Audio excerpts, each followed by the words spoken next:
So the other day I had something of a revelation into the thought processes of the creationist mind. I was visiting with my grandmother and my uncle. My dad taking me over there. We were visiting together before went up to visit with him in Olympia. And my uncle's new girlfriend was subjected to a rant from me about the History Channel and all the absolute rubbish that they play on there, like the UFO hunters and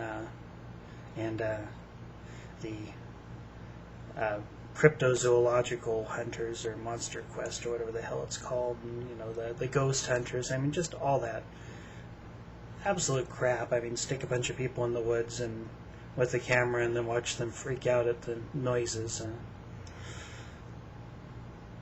But anyhow, I was complaining about those, and I was getting into my full rant mode and talking about how counterpointed it was by the occasional good show and good documentary they have on. Like a while back, I had just absolutely been enthralled by how the Earth was made, which covered the 4.5 billion history of the Earth.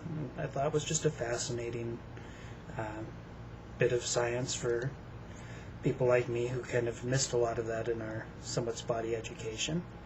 And she made some sort of, snort of contempt, and I kind of guessed what was coming next, but I guessed incorrectly because she hit me with a question I was not expecting. She said, "So you believe in Darwin?"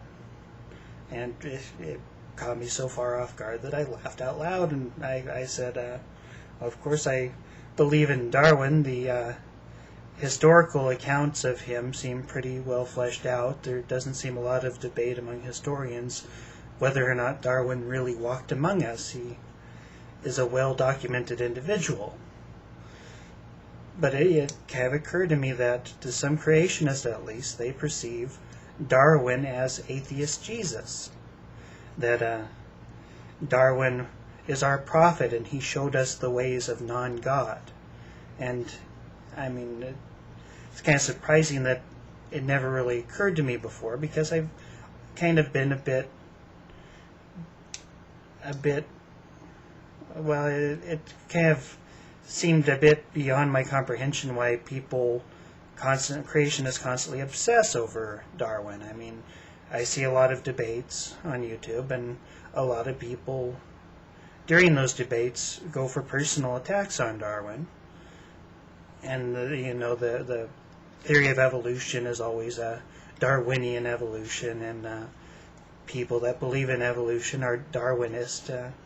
They always equate the entirety of the theory with the man. They don't realize that the science has significantly moved beyond him, that he was a great formulator of the theory, kind of comprehensively put it down into print. Definitely did a lot of research and a lot of thought onto it. I mean, I've watched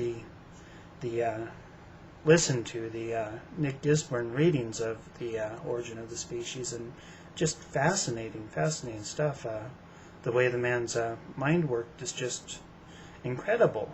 The research and thought he put into his book at a time when there was a lot less evidence for it, a lot less discovered evidence for it. But I mean, to many creationists, they don't understand that the theory has moved on beyond him and been fleshed out with science beyond his. To them, they seem to think that it's a Darwinian cult, and that we all are still worshippers of the man and his insights. Well, I just hate to break it to you, but if you're a creationist and you're watching this, Darwin is not atheist Jesus. And all the mudslinging in the world about the man will never change the regard for the theory in scientific circles, because the regard for it comes from it being supported by the evidence, it explaining the evidence, and it doing a better job than anything else out there. So, you can say that Darwin couldn't get published these days if he was alive now, and well, you're probably right. I would like to think that if Darwin was magically transported to the 21st century, he would have to do a little catch-up work before he could get published. I would like to think that science in the over 100 years after his death has progressed significantly beyond his time, and that he would have to hit a library for at least a little while to catch up on what's been found, discovered, and expounded upon in his theory. I still am somewhat inclined, after listening to those audio recordings of Gisborne reading Origin of the Species, from hearing the way that the guy's mind worked, I'm still inclined to think that after a bit of time, he might still be able to get published. You seemed a genuinely brilliant individual. But, that's just one of the many absurd things I've heard people going after Darwin about, the personal attacks, the ad hominems.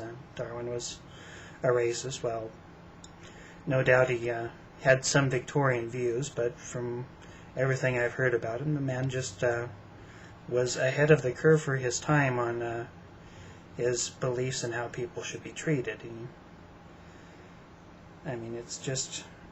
It's absurd that, for one thing, that evolution is entirely equated with Darwin to the extent that it is, and it's in many regards absurd that people equate evolution with atheism, because there's many